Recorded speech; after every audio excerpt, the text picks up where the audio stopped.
Hello everyone and welcome to another episode of my car tier list. Now, if you've not seen one of these before, the way this works is the cars in this video were taken from the comments in the last video, and the cars in the next video will be taken from the comments in this video. So if there's a car you want to see in the next video, just put in a comment and I'll add it. Unless, of course, it's already here, because I don't want to be adding two of the same car, do I? Because we've got enough cars here already. I don't want to be clogging it up with duplicates. But enough stalling, let's get on with the first car. Now we're starting off very, very strong here. This is a Ferrari 458 Italia, and I have got nothing but praise for this car. It's probably the car on this list that's most objectively perfect. There are still some cars that I prefer personally, but from an objective standpoint, this thing is perfect. It's absolutely gorgeous. There's no questioning that. It's not the most beautiful car in the world, but it's certainly up there, probably top 25. It's just brilliant looking. It's, from all accounts, absolutely brilliant to drive, but the best thing is that engine, that naturally aspirated V8. It sounds incredible, it's just engaging. It just makes you want to have fun in it. It wants you to thrash it. It's probably one of the cars on this list that most objectively, it has a soul. It's just a soulful car, and I love it. I love it so much. I'm going to put it here, but I'm going to do some shuffling as well. Veyron goes up. Okay, I would say I'm going to do shuffling, but that's what I want to do. I want to move the Veyron up a bit, because, I don't know, I'm preferring the Veyron at the minute. And actually, I'm going to put the Hennessy and the Yes go down a bit. I don't know, just prefer these cars more, because my opinions are always shifting around. I can never stay fixed on one decision for the most part. These cars up here, they can stay.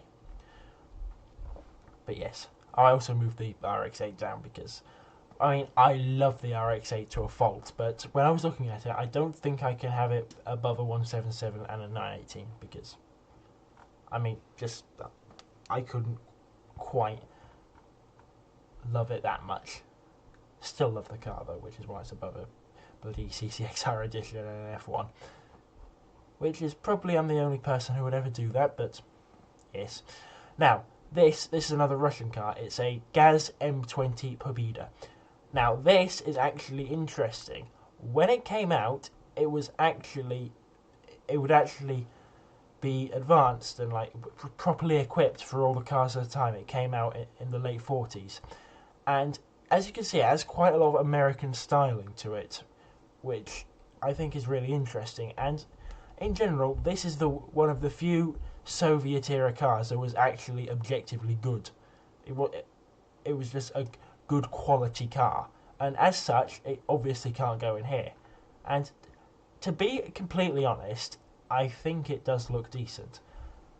It's certainly interesting as it's an actually good Soviet era car, so I think I'm going to put it above the Leyland P76 because it just fascinates me so much. Well, why couldn't they have kept making cars like this instead of the Trabant, which is made of cardboard? It's a stupid idea.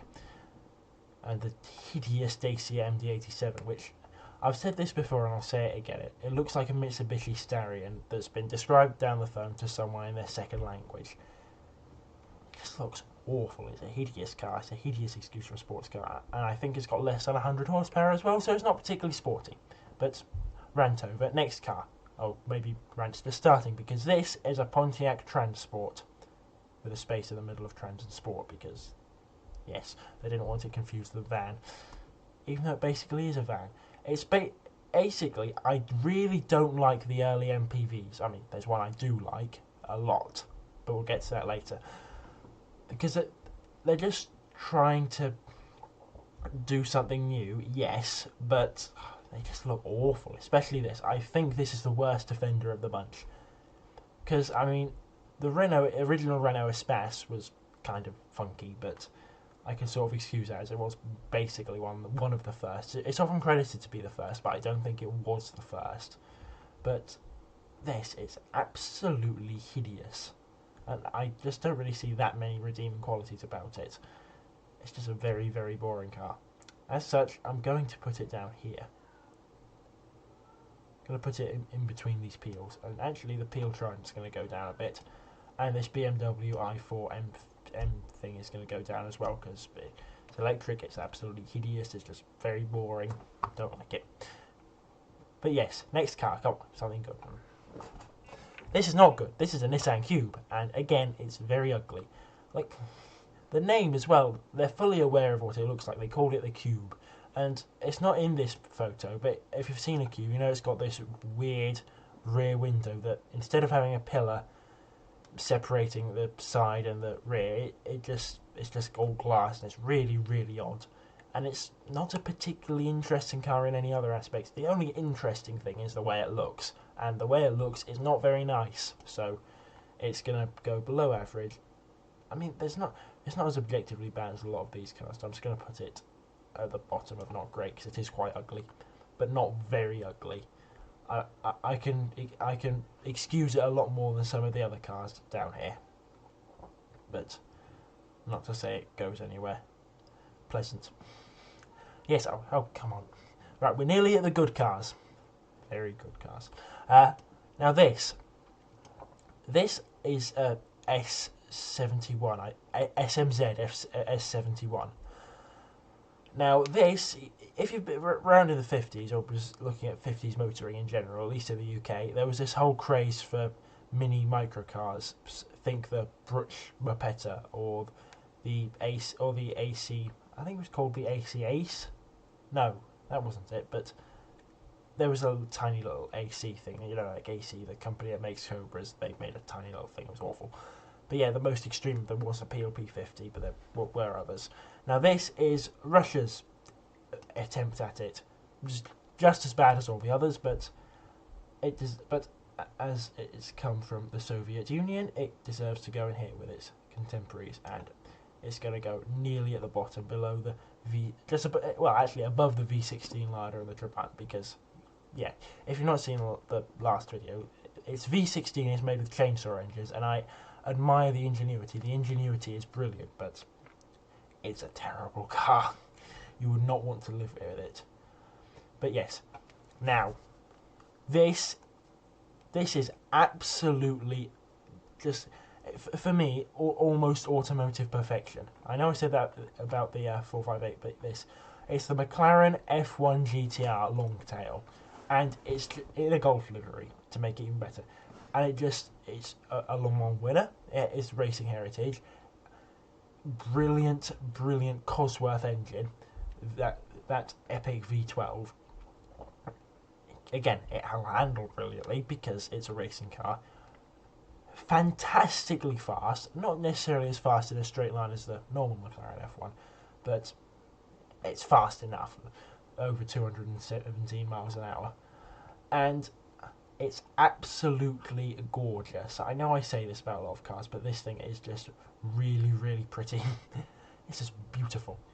And I think I'm going to put it, like this Diablo actually separates two F1s, but I'm going to put it above the Diablo GTR, because I love a 90s racing hypercar. I love a 90s GT1.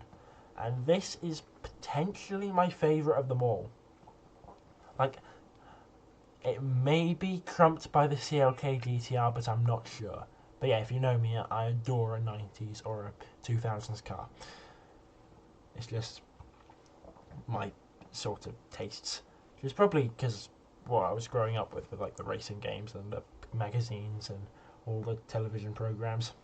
But yes, also I think I'm going to move the XJ220 one step above the Riventon. And actually move the P1 down below the pen. I'm always shifting and changing. I do apologise if you want a tier list that stays fixed. This is not for you. But if you want, hopefully, a bit of entertainment and maybe even learn something new about some of these cars, maybe this will be for you. Now, another McLaren F1. This one is the LM. Now, it is the track version of the F1. I don't think this ever raced at Le Mans, although I could be wrong. But it's like the track version of the McLaren F1. Think of what the GT3 RS is to the normal Porsche 911. And I can never decide whether I prefer it over the normal F1. I'm going to say I don't. I adore it greatly, but I think the normal McLaren F1 with the more elegant, more sleek blinds sort of tickles my fancy a bit more, so to speak. I'm trying to come up with all these phrases and expressions so I'm not saying the same thing over and over again. But yes, next car, Ferrari F40. Now this needs no introduction. First car to well, I'm going to give it one anyways. First car to break the 200 mile an hour barrier. Didn't do 200, it did 201, which is even better. It's just sort of breaking that record. It's not matching that record, it's breaking it by one, but it broke it. Now it's really looks brilliant. It's basically, it's compared to the Porsche 959 that it was going up against, it's so well advanced. It's basically a go-kart. It was I believe the first car to use a fully carbon fibre body before Pagani or Porsche or anyone were doing it. And yes, while it was advanced in that regard, I mean, I'm thinking compared to the 959, but yes. And it's certainly not the fastest thing in the world by modern standards, but it was the fastest car in the world when it was new. It's still very fast now. It has that history, it has that heritage. It looks great. I mean, I would say it's great to drive, but from what I've seen, it is a bit scary. It might be a bit more scary considering how much it's worth, which reminds me, a technician crashed an F40 a couple of days ago, so yeah, perhaps not the easiest thing to drive in the world, which you'd expect from an 80s, basically a go-kart. Also, it was the last car that Enzo Ferrari personally oversaw, so it has that to it. And as a result, I think I'm gonna put it just below the SLS, because again, this is an incredible car, but I like these cars more, and it's weird. But yes, yeah, I'm happy with that placement. Now this next car, Ferrari F50. I should have emphasised the 50 rather than the F, because the F40. I'm such an idiot. But hey, I'm sort of going off this unscripted because these are my genuine opinions on it. So yeah, I'm gonna make a fool of myself every now and then. But yes, Ferrari F50. I actually prefer this to the F40. Unlike most people, I think it looks a bit better. I think the engine is better. That F1 engine is basically an F1 car engine, and it's just, I think it's just a better run package. It is an improvement on the F40, but it doesn't get recognised as much because it never broke a top speed record, and it was never going to with the F1 about, which is a shame. I think this car should be recognised more and maybe given a bit more respect, because it's just the F40 but better, and I don't think I really need to say any more. And I think that puts it above the SLS, at least in terms of where I think it goes. As you can tell, I do quite like a Mercedes. But yes, certainly not new Mercedes. I've mentioned this before, but I detest the new C63 with its 4-cylinder, and the fact they're not giving us a new SL65 in the UK. They're just making us do with an SL63, which is unfortunate. But hey, certainly not as bad as this, the Chrysler PT Cruiser. Now, when these were new, they were seen as quite trendy and quite cool, because they were sort of trying to bring about this hot rod aesthetic. Now, as we know today, they failed miserably. I mean, look at it, it's gopping. It's an awful looking car. And there's not much else to say of it. The PT Cruiser GT, that might be a different story, because it's actually decently quick and its engine is not too bad. However, that's a car for a different day, because this is a normal PT Cruiser, and it's very, very ugly. It's got nothing to say of it, and as we know, it might be a bit of a trendy thing to do, or not trendy thing, but like popular thing to do, to rag on and bash the PT Cruiser, but I'm going to rag on and bash the PT Cruiser because I don't like it very much. I'm going to put it at the top of Burn It, because it's not as bad as these cars, but I do detest it. It is a very ugly car. I would wish for no one to be seen driving in this, but then again, people do drive around in this because they think it looks good. But I can't see it. I just can't see how that can look good. I mean, where is it? This is a good looking car. This Alpha 40 is a beautiful looking car. This is not. Neither is this. This is a Nissan Escargot, and as you might, if you speak French or know a bit of French, escargot is the French word for snail, and it's intentional because even the designers of it, when they looked at it, they thought, ugh. It looks like a snail. They called it the Nissan Snail. Like, surely they would have stopped and thinking, maybe we shouldn't sell this, but they did. I'm not sure how well they did because I think they're exclusively a Japanese market car, but I don't see many of them at all, like in pictures. I've never seen one in real life, thankfully. But it's just, look at it. It does look like a snail. It's a horrid car, and as such, I'm going to put it here. I'm going to put it in between the D-Buzz and the Ford car, because I cannot quite explain how much I detest the Ford car. It's just an awful, dreadful, boring car. It's boring and it's ugly and it's not nice. Right, come on. Can we have something positive? Yes. Nissan GTR. I didn't specify which one, so I've gone with potentially one of my favourites, if not my absolute favourite, the GTR Egoist. Probably my favourite because I was exposed to it quite a lot in Need for Speed Most Wanted 2012. There are better versions of it, like the Nismos, but this is probably my personal favourite, so it's going to go a bit higher than any other GTR would. Now, I'm sure we all know about the GTR R35. Very futuristic when it was new. As it started to get a bit long in the tooth, it was actually a bit of a dinosaur in most regards, even with its UI designed by Polyphony Digital and all of that. I'm talking like it's a piece of technology, but because I was thinking of a PlayStation. But yeah, like the touchscreen graphics and things designed by Polyphony Digital, the same people who make Gran Turismo. So yes, and this car has quite a long history with Gran Turismo, with the concept actually featuring in, I believe, Gran Turismo Concept, which was like almost a stopgap between Gran Turismo 3 and Gran Turismo 4. But yes, about the car itself, I don't necessarily believe the Egoist is that popular. I never see anyone talking about it compared to the Nismos and the Spec V and the Black Edition. But yes, and that sort of makes me like it a bit more, because as we know, I like an underrated car. But yes, I think where should I put it? I think I'll put it in between the Huracan Technica and the Ford GT. Yes, I'm happy with that. I always have to think it over before I actually put it where it needs to go. But yes, still got quite a few cars to go. This is going to be a long one, but I don't know. I hope you enjoy it.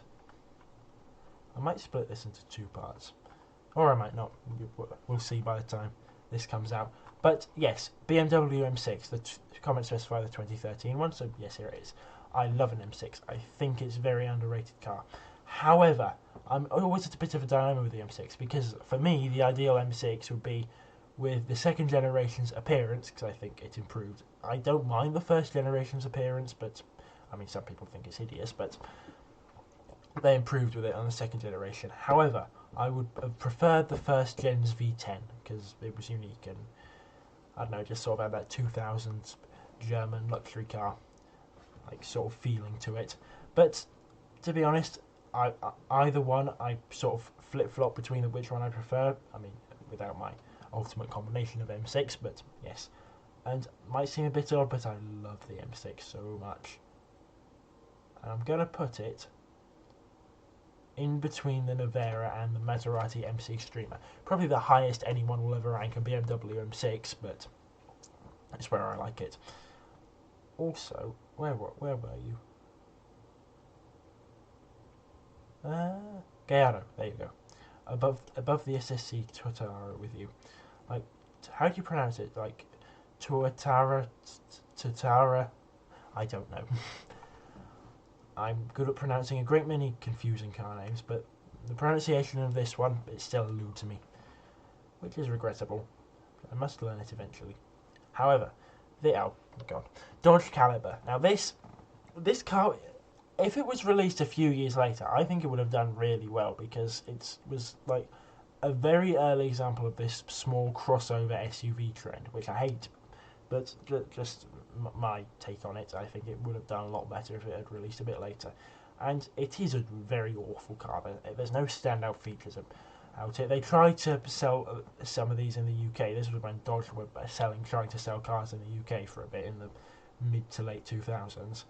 Nope, no one bought them because they were absolutely awful. They were just really, really bad cars. There's nothing much to say about it. The interior was awful, the engine was awful, it looks ugly, it drove boringly, which means it's awful. So yes, there's nothing good to say about it. So I'm going to put it below the Nissan Cube. No, I think it goes down further than that. I'm going to put it below... No, I'm going to put it down further than that because it's basically a small SUV that I buy. Always forget that. I'm going to put it in between the Ford Kuga and the Nissan Qashqai, which I think is perfectly fair. Yeah. Next car, Bond Bug. Now this has sort of become a cult classic of sorts, in the same way the Reliant Robin has. Now it's still an awful car, but I don't know. I certainly prefer it to a lot of other three-wheelers, but I don't like it really. I always thought these were a bit obscure when I first saw them, but nope, they have this sort of cult following.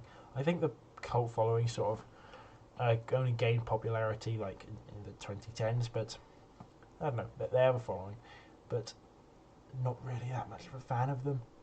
I think it's probably my favourite three-wheeler. No, my favourite three-wheeler is a Morgan three-wheeler, but like of these three-wheel microcars, it's probably the best one, or at least the most interesting in my eyes. So I think I'm going to put it up here. Yes. Now again, remember this tier list is what a lot of these cars are objectively better or worse than others, but I don't know, it's just what I think of them. Anyway, next car, BMW M3 GTS. Now, this I do like an E92 M3. Now, the GTS is often said to be a bit of a missed opportunity. They were making a track car, like to compete with the Porsche 911 GT3 and things like that, but they didn't really go far enough with it. So it just ended up being more like a slightly faster, a bit more stripped out M3 rather than a true 911 GT3 rival. But I don't know, I have a soft spot for these. So I think it's probably going to go a lot higher than where most people would put it. And I think it's going to go above the McLaren W1. In fact, I'm going to put the McLaren W1 down a bit. Because, yeah, I'm just not that interested in all these modern hypercars. But yes, I'm going to put the M3 here. Because I have a bit more of a soft spot for it than most others. But yes, I think we're nearly halfway through.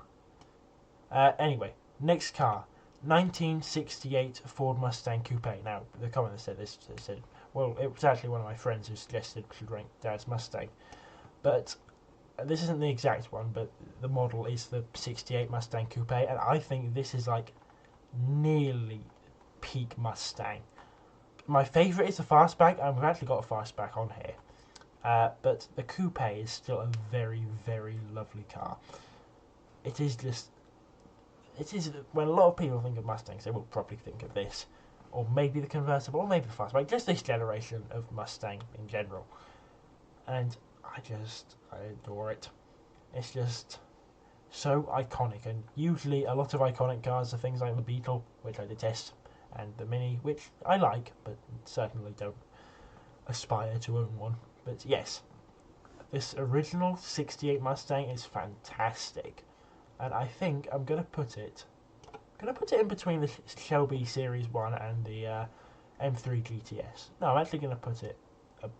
I'm gonna put it above the McLaren Senna because I don't know. I just love a classic Mustang, and who doesn't? It sort of helps that there was a bit of a stopgap because, I mean, the Fox body, some people like it, some people don't. I kind of like it. But I think everyone can agree that the Mustang 2 was awful. It was an awful car. Even the King Cobra, not good. I'm sure there's someone that sort of prizes a King Cobra, but it was just a dreadful car, even the fastest one. So, yeah, says a lot about it, really.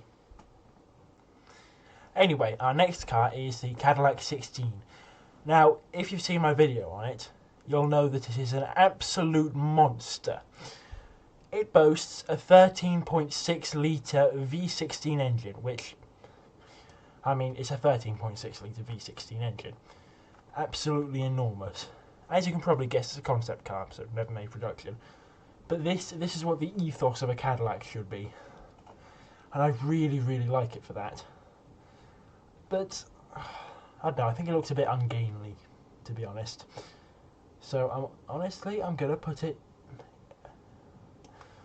below the GR86, but above the Mustang. I like the car, but it's not really the best looking thing in the world, and it never really made production, so not as many other merits to judge it by as, let's say, a Corvette or an R8 or something.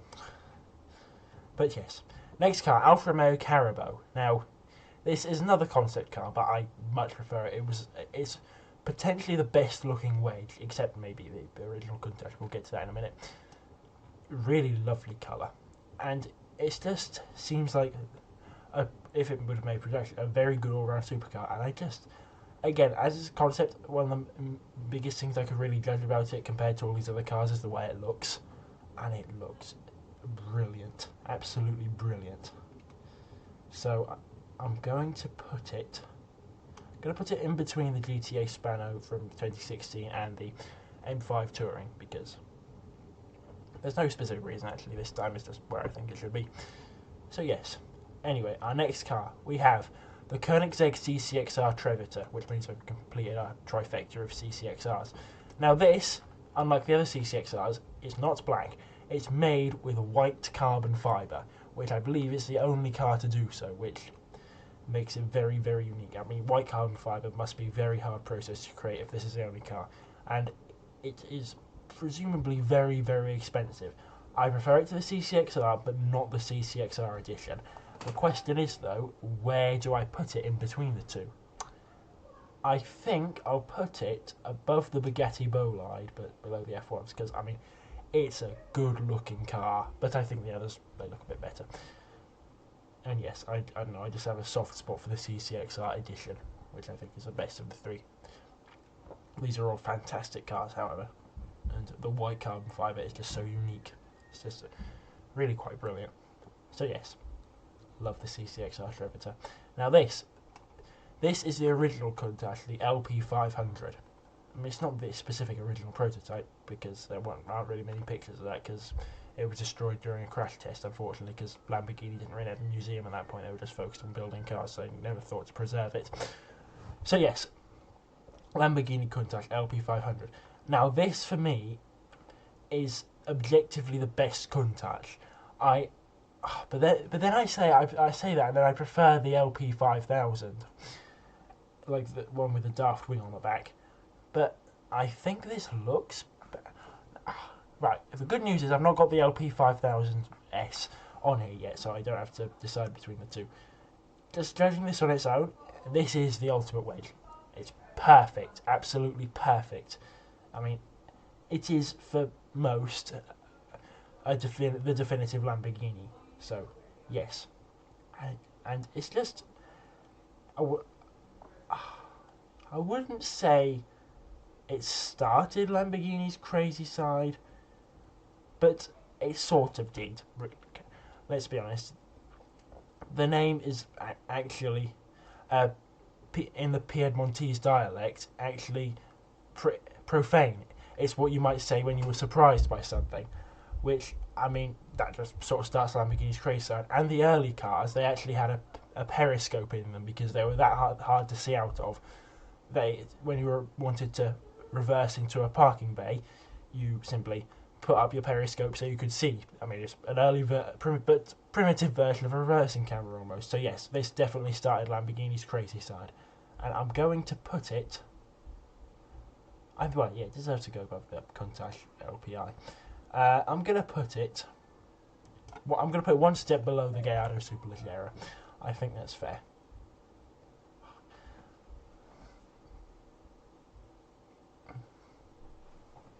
going to move the Ford GT and swap it around the LaFerrari. I can never decide on anything, at least not definitively, except of course with my beloved Zondas and SLRs. But yes, nope, I picked up the Swift Sport. I think that was where it was anyway. Next car, Koenigsegg Gemera. Didn't specify which one, so I've gone with the production version with the Esco's V8. Now, it needs no introduction. It will be the world's fastest saloon car with over 2,300 horsepower. It's bananas. It's bonkers.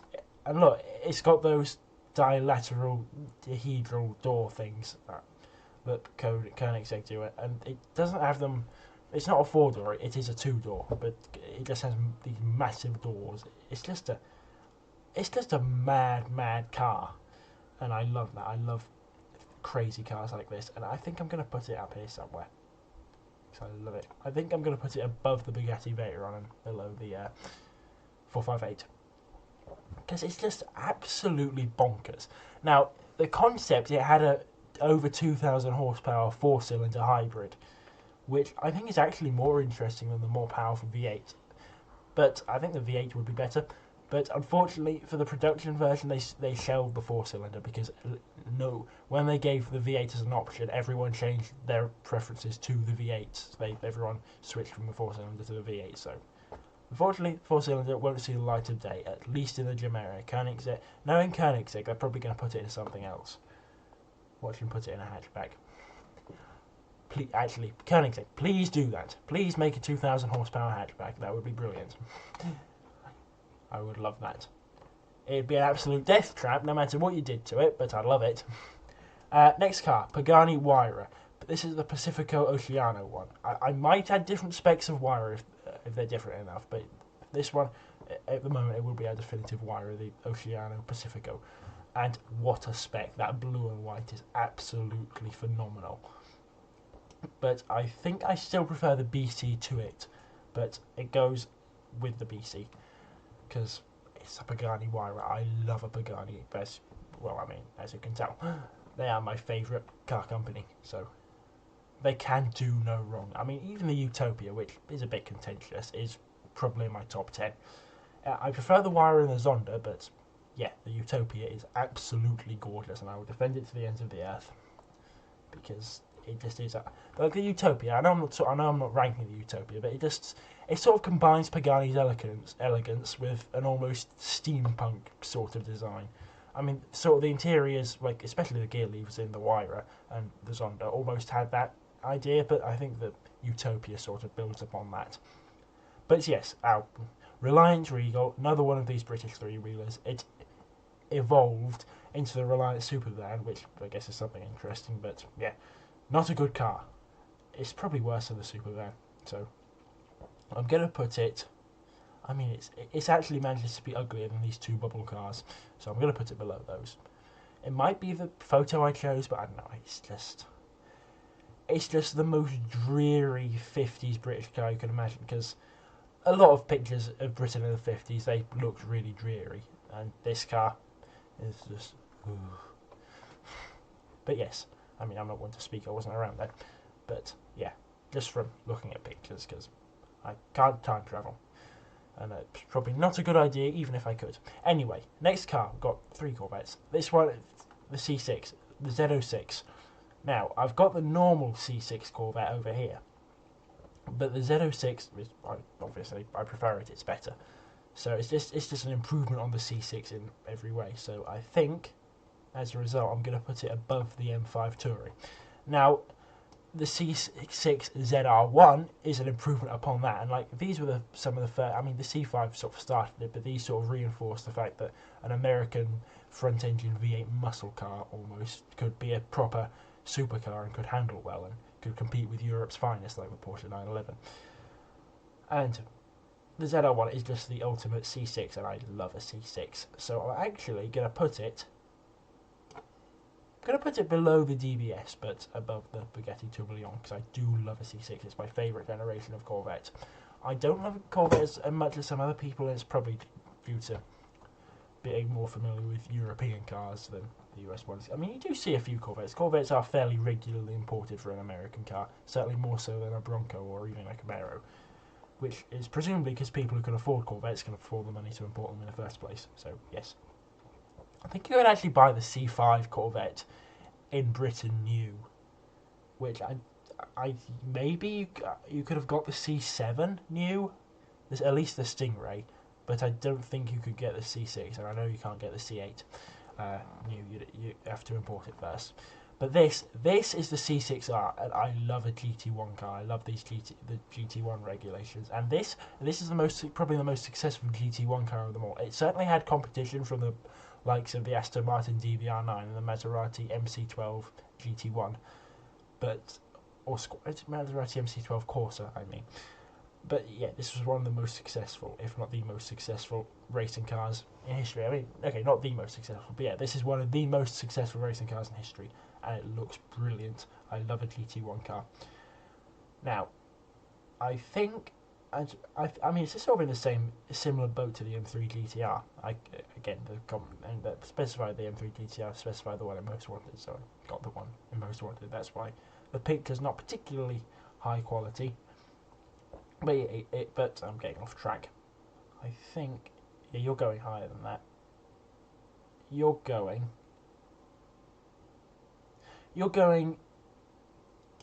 Yeah, I'm going to put you below the Carrera GT, but yes, it's just I love a GT1 car so much. They're just my favourite series of racing cars. GT1 or like there's two different GT1 regulations, like GT1, but also the GT1 Le Mans cars. I'm fairly switched on it. Yeah, they were the GT1. Yeah, I love a GT1 car. What can I say? They're just brilliant. They're the perfect balance. You know what I do like as well? A GT1 car without the livery. I don't know why. I just think they can almost pass as road cars, which is a bit off topic, but yeah, I like a GT1 car without a livery. Now, here's a ranting coming. Tesla. Now, the Tesla Model S, I'm not going to rant about as much because I think it's the second best of them. The best was the original Roadster. Now, best doesn't mean brilliant, but the Model S isn't as bad as some of the rest. So I'm actually going to put it above the i4 and the Transport because I don't like it very much at all. But it's not objectively ugly, unlike the rest of them. Now, Tesla, this is the Model Y. This is the most boring of all, so I can have around. Tesla has just done the biggest attempt to make modern motoring boring. Like, they just, the most boring cars imaginable, the self-driving and all, and the electric and the, like, I'm not even that crazy about electric. I don't mind electric cars all that much, unless, I mean, I mind them very much when they're trying to snuff out glorious internal combustion engine cars, but if they're on their own and not necessarily trying to stuff them out, I don't mind them quite so much. But it seems like Tesla are trying to do that, and they just look at it. It manages to be ugly and boring at the same time, which is quite a sin for a car. It's just there's nothing much really to say about it. It's got nothing special for it. It's just, I know I say this about plenty of cars, but I hate the Teslas, especially this Model Y, which is the most boring of them all. At least the Model 3 looks, I mean, they tried. No, the Model 3 is just as bad, but at least the Model X has some interesting doors. I mean, it's an SUV, which objectively makes it worse. So now my challenge is, where do I rank them? They're going above the Duke, because I hate the Duke. I hate the Duke. The Duke's awful, but they're going there. I think the Model 3 is the best of the worst, and the Model X just goes in between the two, because they're both SUVs, and I hate an SUV. We know this by now. But yeah, the doors are mildly interesting. They're enough to put it ahead of the Model Y. But yeah, anyway, back to a good car. The Ford Mustang. This said 68 Eleanor, but the Eleanor Mustang, from what I can see, is a 67 fastback. Now this for me, this is the ultimate Mustang. This is the best Mustang you can get. It's not the fastest. It's not objectively the best, but for me it is the best, and I'm going to say it is the best looking Mustang of all time. So hang on, I'm not putting it there. I'm just moving this Aston Martin up a bit. But yes, I'm going to I'm going to put it with the Aston. Actually, I'm going to put it above the Forester. I'm separating the Forester. and the Aston. Because yeah, it's just the ultimate Mustang for me, and that's great. My big head's in the way, but yes, Mustang Eleanor goes there. It's just perfect. Looks perfect. It combines the Shelby and it basically is a silver Shelby, but yeah, I love it. I usually not the biggest fan of a silver car. I think silver's a very boring colour for a car, in the same way black is. But yeah, any other colour wouldn't be as good. Silver is just perfect for it. But anyway, still got quite a few cars to go.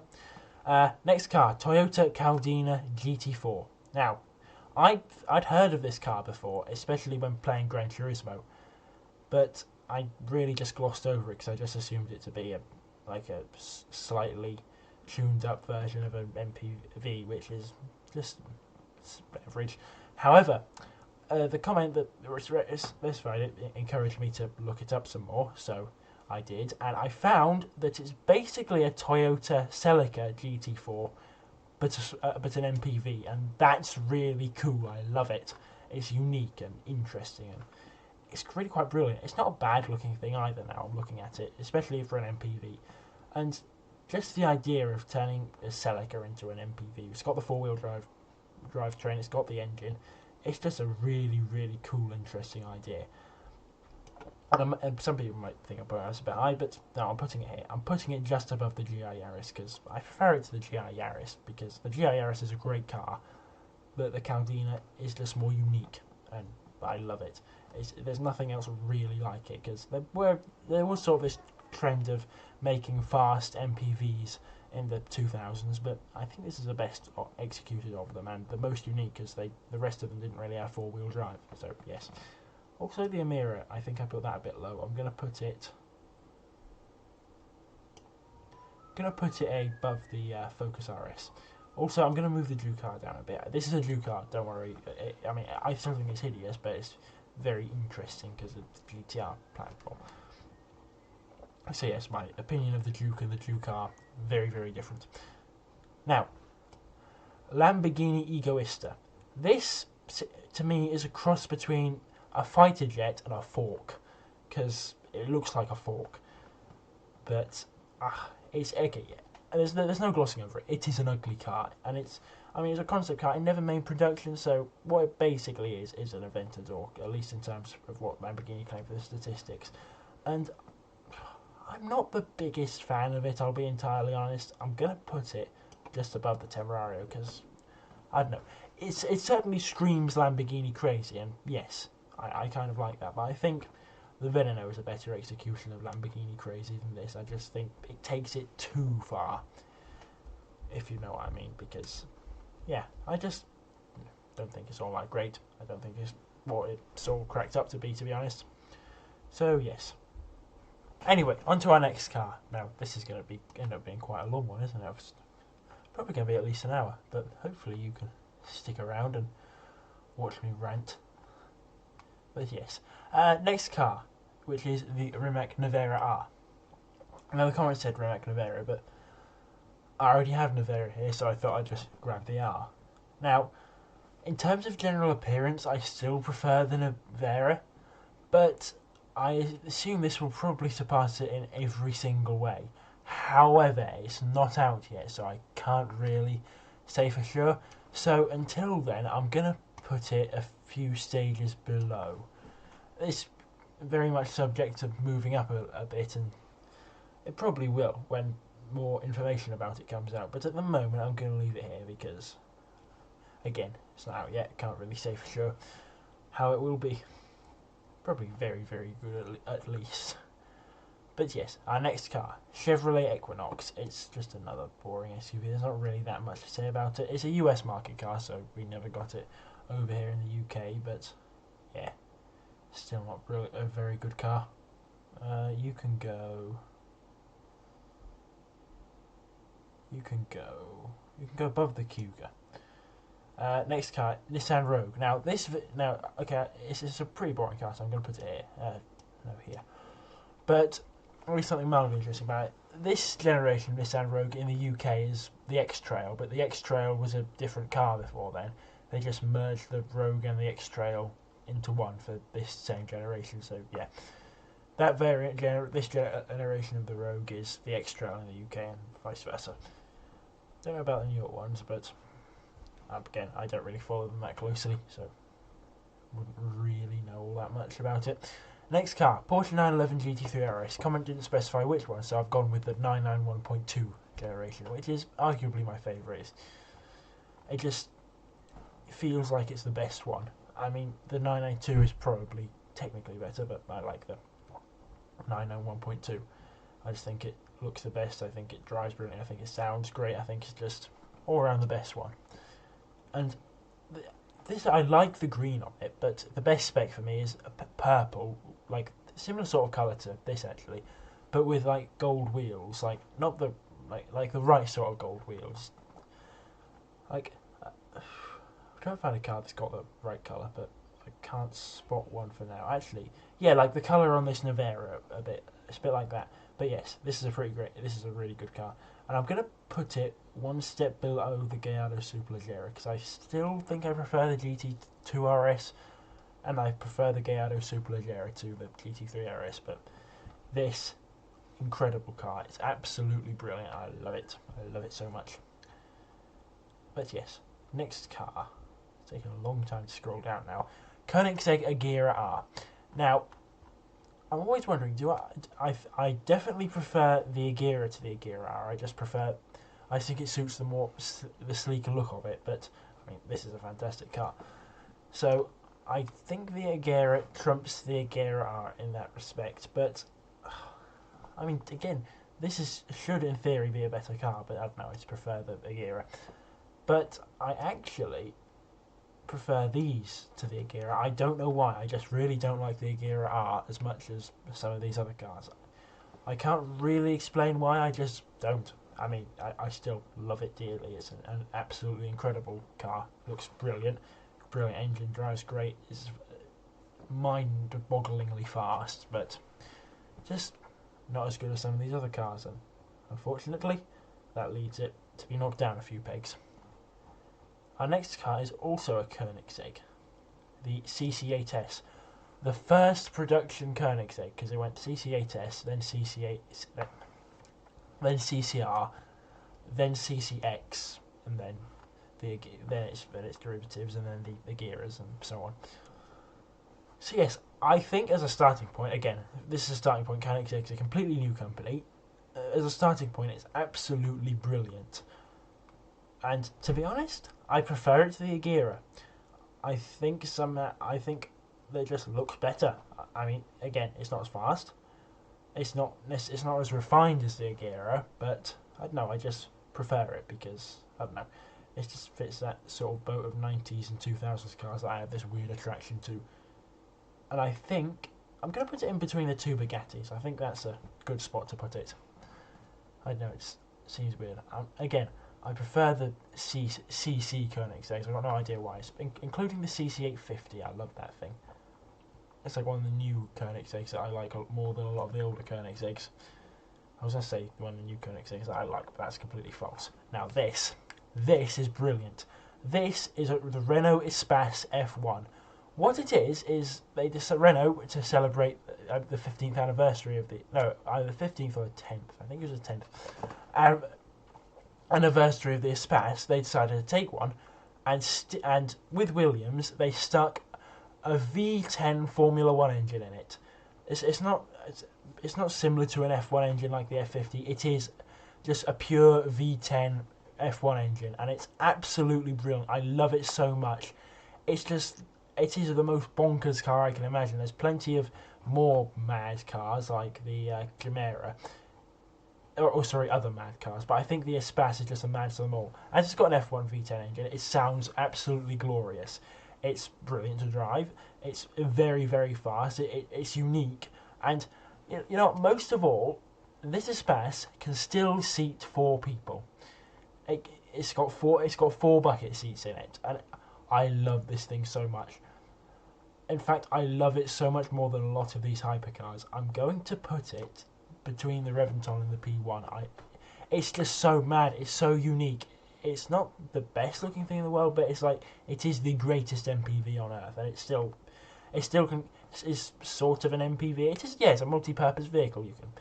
You can ferry your kids off to school and then destroy supercars on the track, except you can't because it's not road legal. So, and if you did take it to a track, it would probably blast away all the noise regulations. So maybe it's an NPV, no purpose vehicle. Except that's not true because its purpose is being absolutely awesome.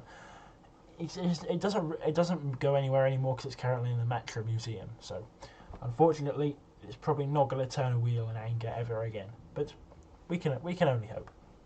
It's just so unique. I love it so much. It's just an incredible car. Even if you're one who doesn't like MPVs like myself. But yes, next car. Now this is no normal Lamborghini Espada. Yeah, Espada's the right car. It's an Espada hot rod. Now, one part of me is going, sacrilege, why did you do this to this wonderful, beautiful car? Now, and then another, admittedly smaller part of me is thinking, wow, that's badass. But, yeah, it did, when it was part of auction, it didn't sell, which says a lot.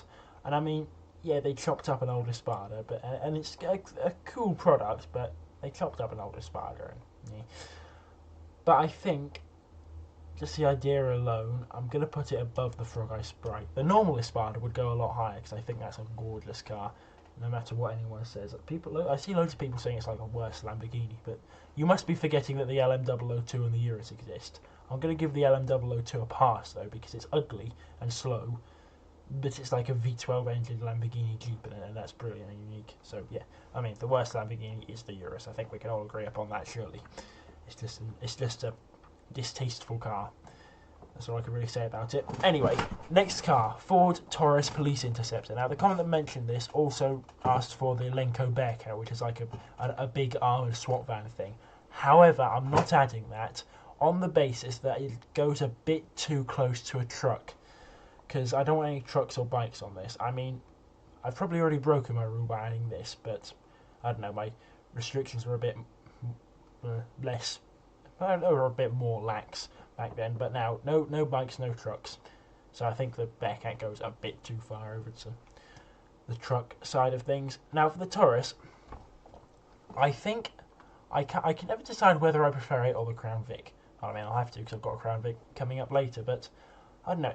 It is, I think it's a mildly interesting car. It's probably less interesting if you're in the US and you see them more often, but as I'm in the UK, I don't see them as often. So I think I'm going to put it in interesting. I think it's fair to put it below the MG Montego Turbo, but above the Toyota. Yes. Yeah, I'm putting that there. I think that's a good spot for it, because I do like the shape of the Taurus. It's a fairly handsome car. So yes, it's not too bad. Next car, Honda CR-V. Didn't specify which generation of CR-V. I've just gone with the one that I see constantly on British roads. It's just so boring that you see there's far too many of them. It's not like the Ford Fiesta, where the Ford Fiesta's fun as a fun little tiny little hatchback. This is just boring. It's just a really boring car. And I'm gonna put it in the same boat as a Qashqai, because the CR-V also played a fairly big part in SUVifying the British roads and making them as boring as they are today. I mean, there are plenty of exceptions, but for a normal car, like if you look back to the 70s, normal cars were so much more interesting with Vauxhall Vivas and Ford Cortinas and all that. And especially if you look in any car park now, you probably see various greys, whites, and more greys. If you're lucky, maybe you'll see one or two red cars. But if you look at any car park in the 70s, you'll see all manner of colours. You'll see greys, again, you'll see greys, silvers and whites, but you'll also see plenty of yellows, oranges, bright greens, blues of all shades. It's just, the motoring world can be a very, very boring and depressing place if you're not looking in the right place. However, if you're looking in the right place at things like this Mazda RX-8 or this Bugatti or this Aventador or this SLS, or even some of the more obscure things like this Alfa Romeo Carabo, it can brighten up the world. Quite literally, because most of these cars are all in very bright, interesting colours. Like, you can, look at the difference. Like, it seems like the further down you go, the more dreary the list gets. I mean, that's probably just a psychological thing, because there's a big strip of colour. But, I don't know. It's probably just me being daft. But yeah, oh balls. Right, this is a Pontiac Aztek, and instead of being dreary, you can't help but stare at it because your eyes are locked in place as they're currently melting out of the sockets because it's that ugly.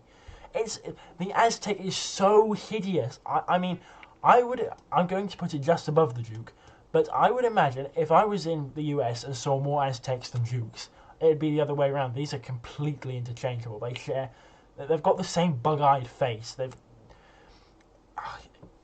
got different rear ends, but they're both hideous. Can't really describe what shape it is. It's like a more angular blob than the Urus. It's just, I can't really describe it. Right, so I described the Duke as if a rotting head was a car. If this was a car, it would be like a pyramid-shaped rotting head almost, because it's more angular. That's a terrible, terrible metaphor, but it's what I'm going with. But yeah, these two completely interchangeable. They're dreadful, awful, horrible cars, and I hate them. I hate them so much. They're just, and not only that, they're not even that interesting in any other areas to redeem them. They've not got interesting engines. They're not fast. They're not light. They're not engaging to drive. They've not got any particularly interesting features about them. The closest you can get with the Aztec is this weird roof tent thing, but that's really not much. But yes, this, now I've forgotten what it's called, but it is basically the equivalent of a Soviet-era Willys Jeep. And for that, I mean, it's going down here because it's really not great. But it goes a bit above that for actually sort of like serving a purpose. Now, the normal Willys Jeep is a terrible car, but I'd probably put it up a bit higher because it did its job very, very well. It was a very, very useful military vehicle and very, very important during World War II. But this doesn't really serve that same purpose. I think it was introduced after World War II, so yeah, it doesn't really stand much of a chance in that regard. But yes, this is another one that, again, I've forgotten his name because it's so dreary. It's probably like a Zill it's the Zill with the limos. It's probably like a Gaz or something. It's very, very ugly. It's not quite as ugly as this, but it's very ugly. No, this, right, I'm gonna have a good bash at this. This is a Volga Gaz. Now, when it first came out in the mid to late 60s, it would have been seen as an acceptable car, if a very, very sparse and only acceptable if it was very cheap. Now, this is all well and good. However, this car was being produced all the way up until the mid to late 80s. Now, this was only a few years before the Lexus LS came out, a car that is still very, very modern today. And yes, the Lexus LS is a luxury car, but this Gaz, it didn't even have a proper heater stereo. It's just it's the most basic thing in the world. And yeah, again, that would have been fine if you were just looking for a cheap runabout in the mid to late 60s, but that was completely unacceptable in the 80s. So I'm going to put you a bit higher for being a decent looking thing, or at least at least it doesn't look ugly. But this is going even lower because it's a Yugo Gaz. Yugo Gaz. I'm getting the Russian cars getting in my head. It's just a Yugo. Now, yeah, like Yugo Gaz, Volga Gaz. But yeah, this is Yugo, made in Yugoslavia when that was still a country, and it's this same thing but objectively worse because it's uglier as well and it's slower and it's got exactly the same problems, and it was still being produced about the same time as this, only a few years before the Lexus LS. Like, it boggles the mind, it really does. You're going a lot further below because of your general hideousness. But yes, come on. It's another Russian car. This was a presidential limousine in the 30s, so it was actually decent. So I can't really... Again, I've forgotten its name. I think this was a Zill. I can't really put it that far down. I'm going to put it like near the bottom of average because it is even there. It's fairly standard for what it is, and I'm not that interested in it, but it's not particularly great. Come on, please, rant over. Yes. Right, yes, I can rank something decent. Ford Crown Victoria Police Interceptor. Now this is one of the most iconic cars in the world. It is the police car in the same way that when you think of a of a supercar, you'd think of a Ferrari, or if you think of a pickup truck, you'd think of a Ford F-150, or if you think of a hatchback, well, I mean, in Britain at least, you think of a Ford Focus or a Vauxhall Corsa. But yes, I'm getting off topic. Crown Victoria, and it's like the iconic police car, and I genuinely like the shape of it. Now, what would I say to where it goes though? Because it was very good at serving its purpose on account of how long it lasted, and that just about every department in America had probably had hundreds of them. But well, okay, hundreds maybe for the NYPD, maybe not like a local state or something, a local county. I mean, but yeah, ignore me. I'm just rambling. I think I prefer the Crown Vic to the Taurus still. I certainly prefer the Crown Vic to the Charger police cars because I mean I like the Charger, but I don't know. I just like the Crown Vic more because I'm an old-fashioned sort of car enthusiast, as identified by my love for plenty of older cars. I mean, okay, to be honest, these aren't necessarily that old, are they? Especially not the Lexus, but yeah, I do like quite a few older cars. This, and another Russian car. This is a Lada Samara. Part of it was developed by Porsche, if you believe that. Now, they tried to sell these in the UK for a bit, but they were quickly chased out because of safety regulations, which is good because they were absolutely dreadful. Now, this is a sports model. It's really not very sporty. It's barely got more than 100 horsepower, so it doesn't really help it. But it's probably one of the better cars here, so I'm going to put it in between these two. I know this is a Zil limousine, but this one's not great. It's very ugly. It looks like a stretched Lada, which, I mean, probably what it is anyway. I mean, I forget. I am a wealth of car information, but not about these cars because there's not really much worth being. There's actually not much there to be informative about, regretfully. Now, Chevrolet Tahoe, got two times. This one's a police pursuit vehicle. Now, I don't like the Tahoe. I'll be blatantly honest. I think it's a stupid car. I think it's too big, it's too tall, it's too slab-sided. It's just unnecessary, and what happens, and it's also ugly, slow, and generally just not a nice car. The police car is better. I mean, it's being a police car makes it a bit more interesting, so I think I'm going to put it below the Hillman Imp, but yeah, above the Ford Model T and things, because it's really not great. I'm not going to be as kind to this one though. I didn't specify which tyre, so I've just gone with the newest one and the best of the new ones, the Z71. Now, again, I don't like it. Yeah, right. Look, the Z71 package is supposed to be all off-roady, go anywhere, but I don't think a single person is going to take that properly off-road. They'll maybe go on a gravel track or some grass at the most, and it's just I really can't stand the thing. So I probably prefer it to these smaller SUVs. I'm probably going to put it in between the Equinox and the Rogue / X-Trail. But yes, I just don't like the Tahoe. I think it's a pretty stupid car. You don't need that. You don't need that. Just buy an estate already. It's basically just a more expensive, more thirsty, slower, less fun estate. And that's a bit of a shame. Because, I mean, was Chevrolet making estates? I mean, there was a Dodge Magnum, which was like one of the last proper American estates to my knowledge. Ford probably, I think Ford stopped earlier, and then don't think Chevy were really doing anything. Could be wrong though. I think it was like a Chevrolet, like Malibu, I want to say. Don't think that's right though. But yeah, estates are sort of dead all over the world now. You could, aside from like the Germans, like BMW and Audi. So yes, they've been snuffed out by the SUVs in the same way that MPVs snuffed out small coupes, like the Ford Puma. But on a more positive note, now we have a McLaren 675 LT.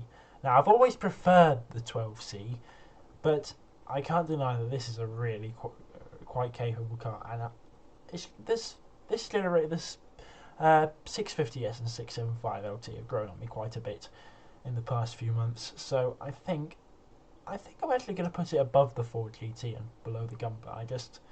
It's a really, really good car. The 720S is technically better, and I mean the 720S isn't on here. Got a 750S instead, and the 750S is technically even better than that. But again, I prefer the 675 LT. because I just do. Next car. Right, this comment said Acura NSX. Now, I've gone for the only NSX that was just an Acura to my knowledge. The Type S, the new one. So, yes, I think the new, well, not new anymore because it's stopped production. NSX has got too much hate. I think it's actually a really quite a good car. I thought it was handsome. The V6 it wasn't really that drony. It was fast. It wasn't overly expensive. I think most people ignored it because again the V6 engine and the fact they had a Honda badge on the front. So not really anything to write home about if you want to brag like what car you got. You got Ferrari. No, you got a Honda. So yeah, I don't know. I just think this car got a bit of an unfair deal, and especially because the Type S, it was only sold as an Acura. They never did it as a Honda in the UK or anything. And the Type S, I mean, do I think they could have gone a bit further with it? Yeah, but I still think that it's a very handsome looking car, and it's still very, very good. And I think I'm gonna put it above the Forester, but below the Eleanor Mustang. I think that's a fair spot for it. Also, I'm going to swap the R8 and the Countach round. The LPI Countach, anyway. Because swapping them round with the LP500 would be flat out wrong. At least in my eyes, anyway. Now, I've got the normal Crown Victoria, the civilian one. Now, again, I said I like the shape of the car. I think it's relatively handsome. And the V8's not too bad either. It's a bit boring. Well, it's very boring stock, but it can actually be tuned surprisingly well. But I don't know. It is a fairly standard, average car, and I think I'm just going to put it one step above this Lincoln Continental because I think that's a fair place for it to go. However, this Pontiac Trans Am is a bit low. I'm going to put that above this Chevy Ford F-150. How can I confuse a Chevrolet Silverado with a Ford F-150? What's wrong with me? Yeah, this Ford F-150 police pickup truck thing. Yes. Anyway, our next car is the Lotus Evija. Now, I'd put it in the same boat as the Rimac Nevera. It is in one of the few electric cars that I actually like. Now, do I like it more than the Nevera? Probably not. I mean, this is great. Car's great though. It happens to be a Lotus, but also an electric hypercar, which isn't really sort of Lotus's thing. But they managed to make it feel like a Lotus as well, which I think is really quite an incredible feat, and I salute you for it. But I still think I prefer the Rimac Nevera slightly. However, I think I prefer at the moment the Evija to the Nevera R. I just do. Yeah, I feel that way. Still a really quite incredible car. I love how they still managed to make it a Lotus, unlike the Elite Tray, which is awful. We said not done what Jaguar did and tried to do a rebrand with it. Anyway, McLaren Sabre. Now, I would say it looks better than the Senna. I still think it looks a bit odd, but it's got no relation to the Buick LeSabre. I had to make that joke, but I think the Senna has other things to it, like the Senna's faster and it has the Senna name, like Ayrton Senna, who's one of it's certainly in the top 5 greatest Formula 1 drivers of all time and potentially greatest racing drivers of all time. But yes, Senna, I still think it eclipses the Sabre, despite I think the Sabre looks a bit better. I think the Senna eclipses that in other areas, and therefore it goes ahead. Now, original Gallardo. The Gallardo is a car I think got better as time went on, all the way up until its final iteration. Most people say otherwise, they got a bit fussy towards the end, but I disagree. Now, it's still really, really great as an original car, and I still prefer all variants of the Gallardo to the Huracan. So, which means it probably goes ahead of that, except maybe the Technica. I prefer that to the. I think I prefer the Technica to the original Gallardo, but however I put the other Gallardos ahead of the Technica. Yes. Oh, this is hard though, because I still like this car quite a lot. I'm going to put it one thing above the Forester, I think. Also going to move these two down a bit. yes, I'm just constantly shifting about, and I'm fine with it because it gives me something to do other than ranking the new cars, which I quite happily do. Next car, Lexus IS 300. Now I've gone for the one that was in Need for Speed Most Wanted. Now again, this is a fairly standard car, albeit one that can be tuned very easily and very well. But I sort of have this weird connection to it because it was my starter car in one of the first video games I ever played, as in Most Wanted 2005, and I really, really love it for that. I've just got this like weird connection to it. And I really, really like it. Not as much as say an RX-8. I'm not like putting it up as high as that, but I think I'm gonna actually put it. I'm gonna put it above the Ford Puma. I think probably higher than most other people would put it, unless you own the car yourself. But I don't know. I just have this like extra large soft spot for it. Like, this weird connection almost. It's about as big of a connection as you can get without actually owning the car. But yes, down to one row now. Aston Martin DB9. Now this car is without a doubt in the top 10 best looking cars ever made. Now I think the DBS it did improve on it, so but did it though? Yeah, I'd say the DBS improved on it. This is still a brilliant looking car, but the DBS did improve on it. Now, I think its other thing attributes, it was a very, very good Grand Tourer for when it was new, so yes.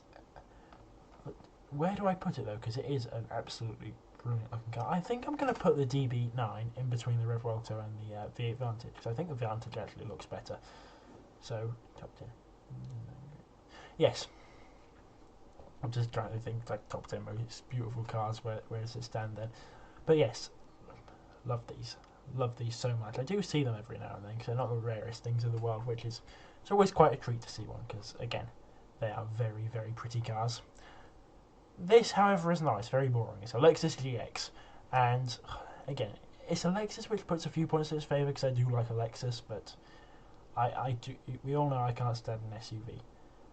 I'm going to put it one step below the Urus, above the Lada Niva. I think that's a fair place to put it, because it is a Lexus which does get a few points over the others, but it's still an SUV. It's still very, very boring, so yes, don't like it at all. Next car, Nissan Xterra.